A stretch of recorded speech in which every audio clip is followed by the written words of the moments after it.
Welcome. Thank you for coming to our sneak peek program, the title of which is Thomas D. Mangelsen, A Life in the Wild. I'm Jane Lovino, the Sugden Chief Curator of Education here at the museum. And just so you know, this exhibit, well, some of you know this, it wasn't really quite open yet. It has not been advertised to be open yet. That's why we call this a sneak peek program. It officially opens this evening at 6 p.m. For the mixed media program. And we would love for any of you that are able to come back for that. Tom will be speaking again from 6 to 7 in the auditorium. It'll be a longer program with some slides. But this will be a brief program, about 30 minutes. And it will be somewhat casual. We'll give you a chance to ask questions. We will move around between the two galleries. And Tom will be speaking through this microphone, which will hopefully, can people hear me all right? Okay, very good. Let's see what else I want to mention here. Oh, if you come back for the sneak peek program, not only will you get to hear Tom speak in the auditorium from 6 to 7, but after his program in the auditorium, we are followed up by food and drink. It's a party. Amy Goikachea, who is here, has organized that party, and it should be a lot of fun. Music, food, drink, photography, games. Let's see what else here. I want to mention that this exceptional exhibit, which you're here to see today, was produced by David Wagner in partnership with Tom Mangelsen. The exhibit here in our museum will remain open through May 5th, so you'll get to come back through the winter and into the spring to see it. It will then travel to over a dozen different museums, and if you're interested in knowing where it goes, go to Tom Mangelsen's website, and there's a list of where all it's going on the website there. A number of very generous sponsors have made it possible for us to have the exhibit here at the National Museum of Wildlife Art, and the number of them speaks to how excited people are to have this exhibit here. We are grateful to the McGee Foundation, Patagonia, Anne Ramsey, who's with us today, and her sponsorship is in celebration of Elizabeth McCabe, who many of you know was an incredible supporter of this museum and a good friend of Tom's as well. Other sponsors include Gloria and Bill Newton, Jade and Dave Walsh, Nancy and Douglas Ayers, the Brooks Foundation, and Heather and Richard Black, and we're very grateful to them. A Life in the Wild is a retrospective exhibit, and it features 40 of Tom's best images selected for their artistic quality and for their variety. They were captured over a span of his 40-plus year career, and as most of you know, Tom lives here in Jackson Hole, and he is one of the foremost wildlife photographers in the world. His work is in the permanent collection of our museum, but also in museums around the world, as well as in private collections here and around the world. This exhibit is a tribute to his talent, his vision, his integrity as a photographer, his determination as a conservationist, and his patience. Welcome, Tom.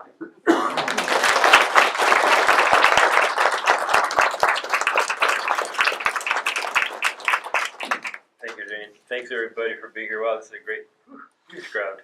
I see a lot of familiar faces, some neighbors, and a couple of my associates at the gallery. And first of all, thank all of you. I really appreciate all the sponsors helping make this happen, and obviously the museum. Last time I was here, I had a show in the King Gallery, which is a long hallway kind of gallery with my panoramic, when my panoramic book came out about 10 years ago, The Natural World. And we had a similar thing like this, but not as many people. And that hallway is really difficult. So this is the really special place to have a show. This is the kind of the rooms, and I'm proud to be here, of course. One other time before that, I was with Bob Kuhn, who's one of my heroes, which a lot of people here know. Bob's one of the great all-time artists ever, and he was a dear friend. We would walk around, talked about his work mostly, and we had shared ideas and inspired by each other. When I first met him, he said, "I steal your shit all the time." And so that was a compliment. I said, that's okay. You and a few others like you can do that, but nobody else. Anyway, it's fun. And I don't know. I think, well, I'll just kind of explain how this came together. Jane mentioned part of it. But I started photographing, I bought my first camera in 1969. And it was just a hobby. And then about 75, I'll tell the whole story kind of tonight, but I'll jump ahead here. In 75, I made my first limited edition print of a flying Canada goose. And I numbered it 26 through 350. Very naive. Actually, they did sell out eventually, but it was a long time. And most of those prints turned purple over time because it was on Agfa paper and I had to replace them. It cost me more money to replace them than actually I paid on them, I think. But and then for many years, obviously, I've been doing this for almost 50 years now, and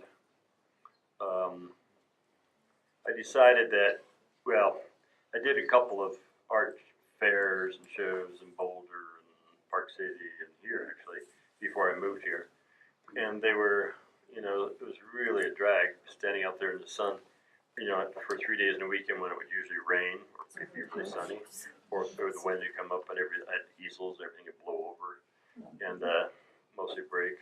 So I decided to open a gallery upstairs in Gaslight Alley. It was my first gallery, and then finally got one in Park City. But this collection is from the beginning, pretty much. The goose isn't in here. It's not one of the legacy images, but it should be, I guess. But anyway, so it was. I think I made about 1,600 limited edition prints over the years, out of about 4 million images that I've taken. So my odds are pretty small. So the idea is just shoot a lot, okay? And out of those, like I said, I started numbering them at 26, thinking that I would keep the first 25 for my family and friends and possibly my offspring, which never happened. But and then for fundraisers and things after that. So about 5 years ago, I thought, what am I going to do with those first 25 images? They probably should be printed and signed and numbered and either put in a drawer or done something with. So we thought about maybe having a collection of the best of the best. Not the ones that sold the best necessarily, because I have some like a cardinal on a stick, that sold like hotcakes, but it wasn't artistically that great. So I decided to pick kind of the top. We had to come up with a number, and that kind of came about the same time I was thinking about doing some kind of a retrospective.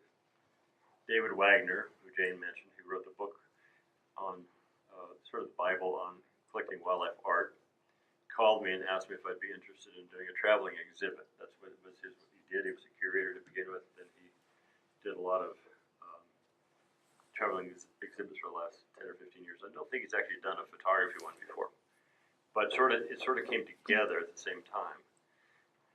So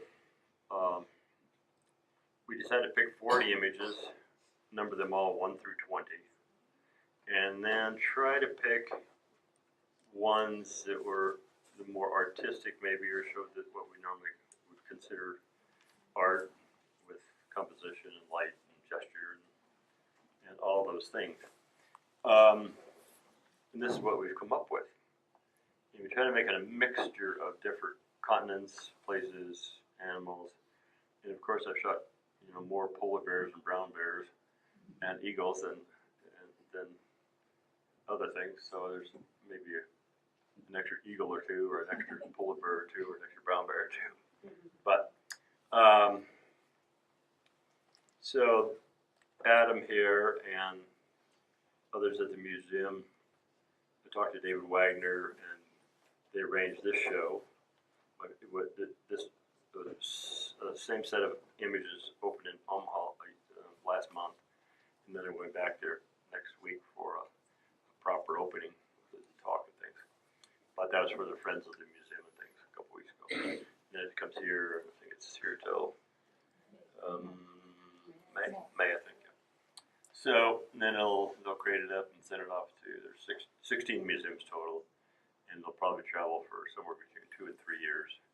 And then Dave Wagner would like to take it to Europe. We'll see. So that's kind of the basics of the whys of the exhibit.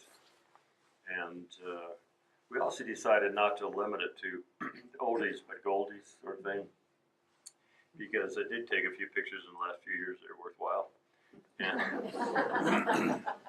And so we had to really brainstorm excuse me, on how to make it all work. But we decided to go up, it would be from the beginning to 6 months ago, and so not limited to, again, the oldies but goodies. So that's some of these were shot a few years ago, and some of them were shot 25 years ago, 30 years ago. With that, I think I don't think it would be really difficult to talk about this picture here when we've got people way back there, like Ann Ramsey. Hi, Ann. So rather than kind of walk around, I think it would be kind of difficult with this bigger crowd. And again, think it is a very special, and I'm very honored. So maybe if people have questions about a particular image or the show or the exhibit, I'd be happy to try and answer right here. What's your favorite? That's the first time I've ever been asked that. I used to have a couple of favorites, and I would always say Polar Dance. One that's on the cover of the book.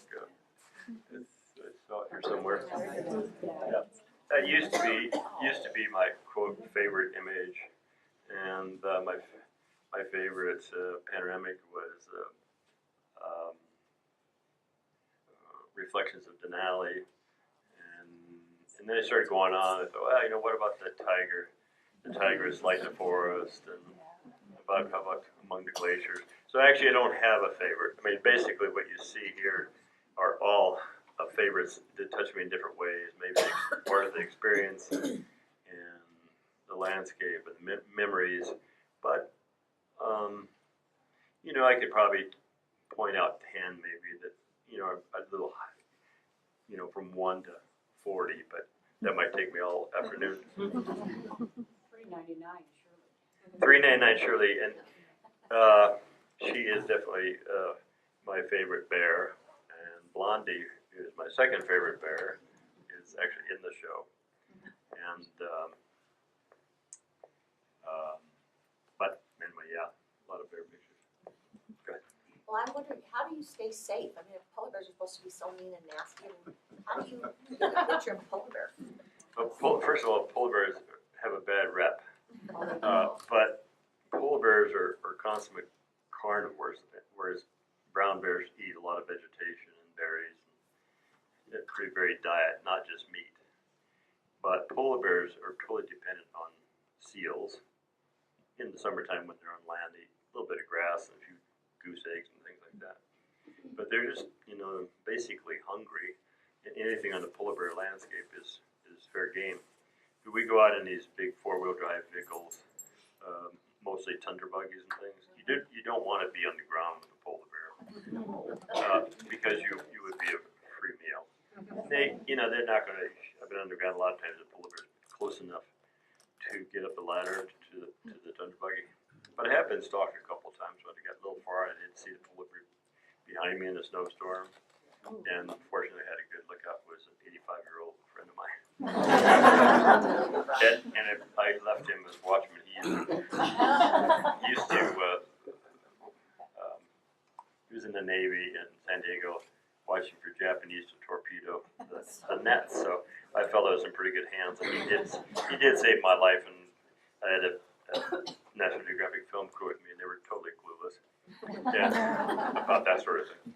And my girlfriend at the time, and we didn't see this bear coming sneaking behind us. We were watching a bear, a female with her cubs coming across the ice. There's a beautiful shot, low angle, and from the tundra buggies, you're always kind of up high. It's difficult. But anyway, my friend Spence was waving his arms and yelling, and I thought, "What the hell? You've gone out of your mind or what?" And then he pointed, and I saw this kind of toothless old polar bear, hungry and sneaking. And I grabbed the geographic guys. We ran up, left all the gear, and the bear just went over and laid down by the gear. And finally, we had to move the vehicle to chase the bear off. But anyway, I've had a few times like that, but they're not mean and nasty. They're just hungry. Do you have a goal or something you want to do next? Well, I want to go back and photograph tigers more. I'm really kind of my favorite cat, I think, overall. Maybe pandas in China. They're very, very difficult these days. China is to let you in, or the pandas are? No, pandas. It's just access, political access, and I had a brother who lived in Hong Kong who, at that time, 30 years ago, had access. I blew that one. But yeah, there's so many places, and I tend to go back to a lot of places to do it better. So I kept going back to polar bears and eagles and other things that I know well. I'm not one of these sort of. A lot of my colleagues are, they travel all over the world and they shoot more for. Well, they're great photographers, and that's one way of doing it. But they'll shoot every animal on the island, so to speak, and then they'll go on to the next one and the next one and the next one. It's just a different way of looking at things. But I tend to, wear myself out trying to get the better picture. I mean, I spent 10 years doing polar bears and 10 years doing cranes. Wow. What's the longest you've ever camped out for the perfect shot? Well, it didn't exactly camp out, but the longest time I spent trying to get sort of one image was the mountain lion on Miller Butte, which I know a lot of you probably have seen, did see. And I had never even seen a mountain lion in all my years. I lived in 20 miles west of Boulder for almost 10 years in the mountains, and I was here for, at that time, 30-some years. And most all of the, I would say 98% of all cougar pictures are taken at game farms or when somebody is doing research and they chase them up the tree with dogs. And game farms are places where you rent an animal. They keep them in cages about the size of maybe a suburban, 5 feet by 10 feet. And they have everything from snow leopards to cougars to bears. Bears obviously have bigger pens than that, but it's pretty disgusting.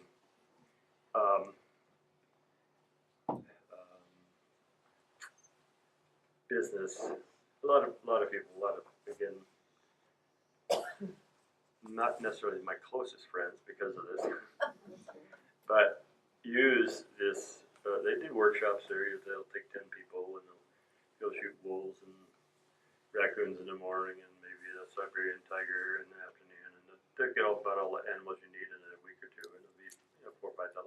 But anyway, I'd given up on the idea of getting a cougar picture, but one day my assistant librarian at the gallery, she lived in a refuge with her husband, and she said Roswell saw a cougar on the top of Miller Butte going to that cave. And 3 years before that, he had seen the same thing, another cougar. It was probably the same one, but different kittens. And I told her, if you ever see that again, let me know, because I'd never seen a cougar. So I went out there, saw young cougars climbing these trees, and I thought, well, that's special. It got, at least in my head, it was too dark to shoot. It was 6:30 in the morning or something. But I ended up going back and going back and going back. So I spent 42 days there. Wow. And then she left and wandered off when all the elk had migrated. So she was basically following the herds of the high country. But it was so far, it's 125 yards, you had to be in the road, it's closed area and all that, which is good for the cat. But pretty damn far for photography. So I borrowed a 800 millimeter lens from Nikon, and I put a 2x extender on it, I put a 1.4 extender on top of that, which you can't really do with the modern cameras, and I had bean bags and 3 tripods, and it was insane. But anyway, I got enough pictures, I got one to make a small book about that experience. Tom, last week we were up at Jackson Dam. 399 and her 2 cubs were across the river. There were about 30 people standing up there with long lenses in the middle of the day. You were down on the riverbank about 10 feet off the water, and your camera was turned sideways and everybody else was turned towards them. What did you know that they did not know? I'd seen 399 and her cubs cross the river probably a dozen times, and 10 of those times she crossed downriver, and 4 or 5 days, 3 or 4 days before that day she crossed. And I told these 2 young rangers, they come every year, their father was a ranger, they're bear brigade people. And they come spend a couple of weeks just in honor of their father for being a ranger. They're really cool guys.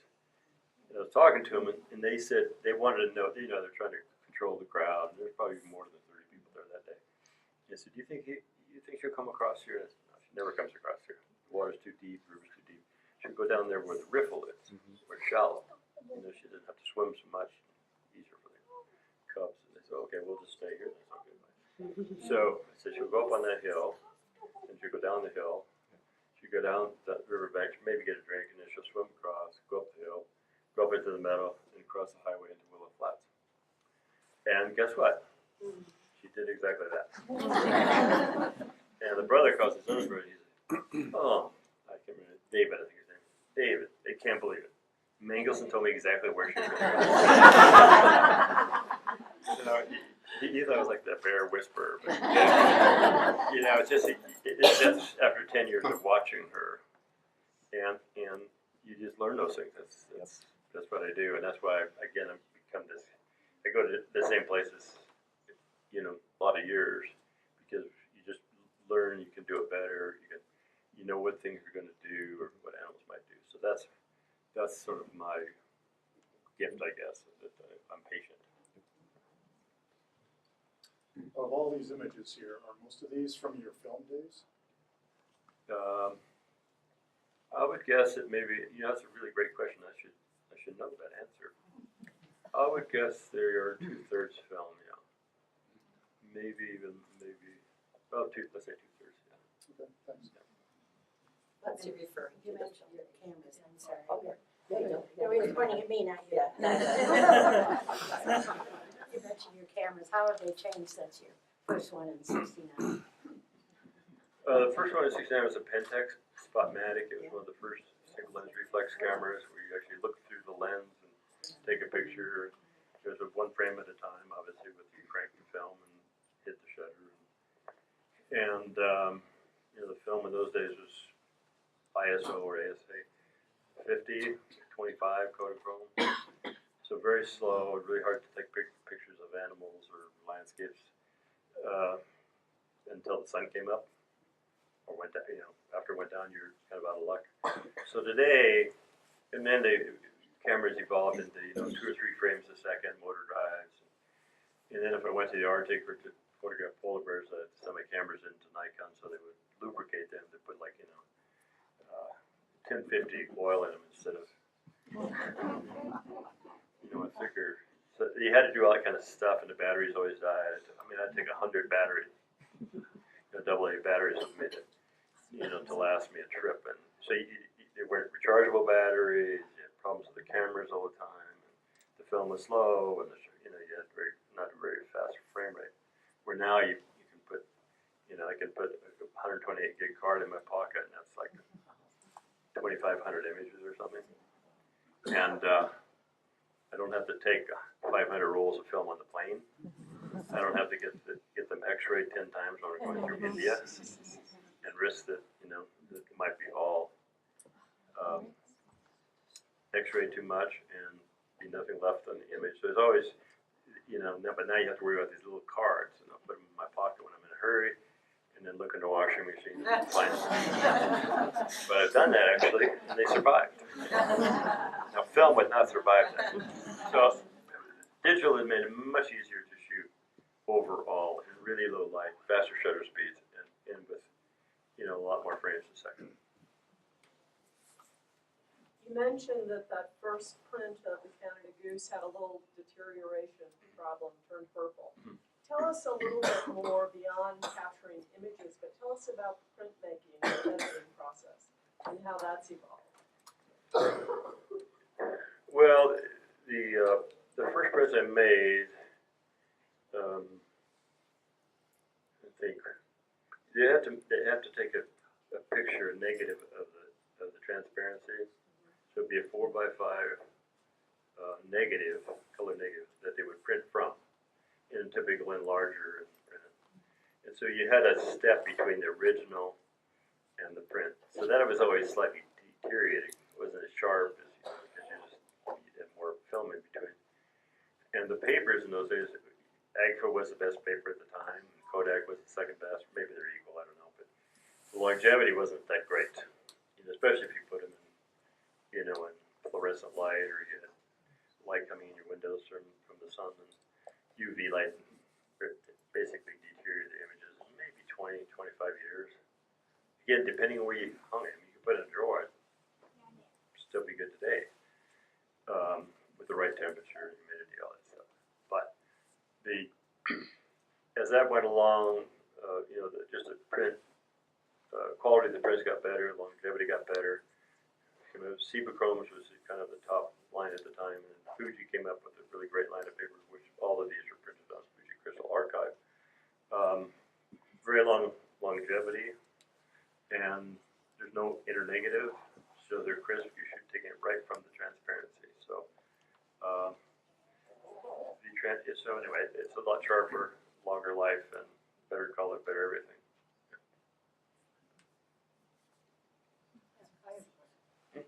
When I'm in a bear jam in the park, I start worrying about the future of bears. And I'm just, well, how do you see the future of bears? Well, bear jams are, it's kind of a mixed bag.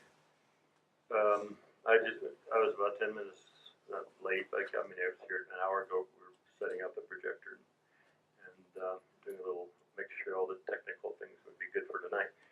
But I was in a moose jam at the Groveland Junction. Me too. Yeah. It didn't really slow me up. It was just everybody was slow, and there were a lot of people there. And I have to think, 20 years ago, 10 years ago even, there would be 2 or 3 people there. And I was watching, there were probably 100 there, maybe more. And there was a ranger there, and everybody was, they were shooting off the bridge kind of. And I can't help, every time, even this morning, I thought, you know what, this is so great. These people are so excited about seeing a cow and 2 calves in the woods. There was no pictures there. People running up and down the highway with their long lenses and stuff. They're in the woods, and you can't go there. You can't go out because you just piss people off if you did, for one thing. But moose would probably move away. But for the bears, it's the same thing. I think, wow, this is so great that people get to see a bear, especially 399 and 610 and Blondie. And the ones that have been, quote, tolerant. I call it tolerant, not habituated to people. You can use whatever word you want, but I prefer tolerant. She's tolerant. People go across the road. And she looks both ways sometimes before she calls the kids across. And I think it's so, there was a group of school children from Olathe, Kansas last year, 40 of them, when one of the young girl came up to me. She said, "Are you Tom Mangelsen?" And we were watching 399. She was like 200 yards away. And she, yeah, she says, "I've got a book. Would you mind signing it?" Of course. It's Grizzlies of Pelican Creek. And pretty soon the teachers came over and we talked and took some more pictures of the kids. And the teacher turned to me and she said, we've been to the Black Hills, Mount Rushmore, Glacier, Yellowstone, in here, and this is the first bear we have seen. And you could just barely see it. It was 399. You could just barely see her back and the 2 cubs' backs, and it was a really not a very good view. But she said, and we all had scopes and stuff for the kids were looking, they were excited and they're out of their minds about seeing a grizzly bear. But she said, you know, Tom, this might be the only bear these kids ever get to see. And that makes you think. In the wild, yeah. Otherwise it's Well, a zoo. I'm not counting zoos and stuff like that, you know, because it's not the same. No. You know, it's like my book. Look at a bear in my book, it's not the same. So if I internalize that and thought, this is why we have to preserve bears. And this is why these bears are so important. And killing one of these bears for sport, for fun, for recreation, as the game fish calls it, to me is incredibly selfish, number one, unethical, number two, and whatever. So these precious, sentient, emotional animals, so intelligent, not unlike any of our dogs. They're probably smarter than my Labrador for sure. You're not the smartest. But no, you know, they should be honored, protected, and of course, you know, all the American Indians, you know, honor them as sacred animals and things. So I just, you know, you're all aware of this hunt that came up, and I drew a tag of number 8 out of 7,000 entered. And we all thought it was going to be rigged, but then when I got one of the numbers, I thought, well, must not be rigged. I'll be the last guy. So it created a lot of news. I mean, it was the Washington Post, LA Times, New York Magazine, half dozen others in the States, Le Monde in France, Paris newspaper. Anyway, and CBS did an evening news, morning news, Sunday news. They came out and interviewed me. So we really created a lot of attention to the bears. And that's good, in my opinion. Thank you.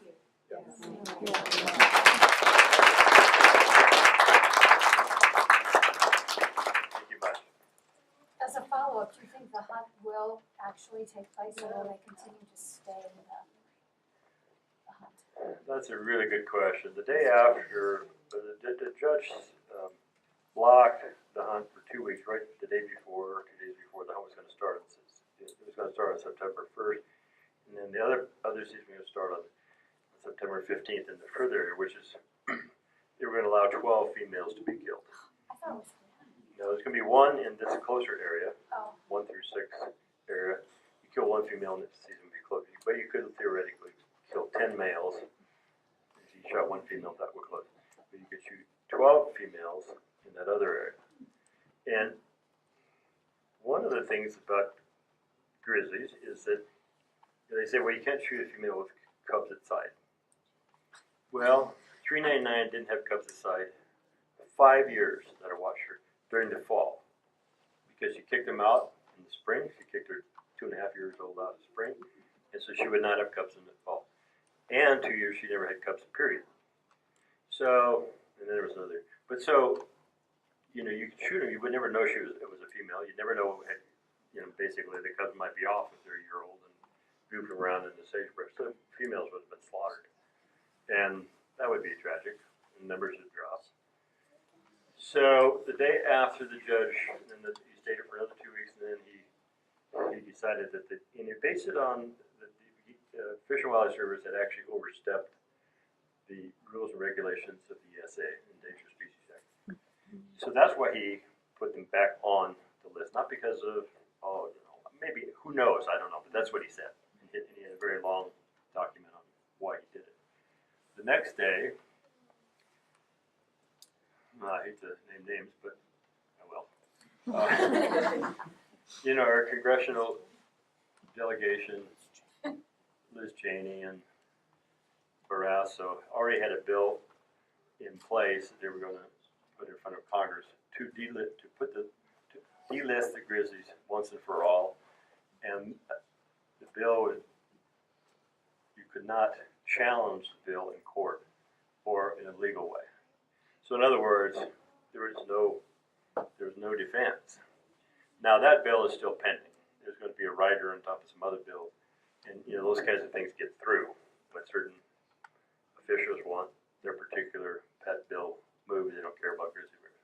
So it's still, I don't know what happened.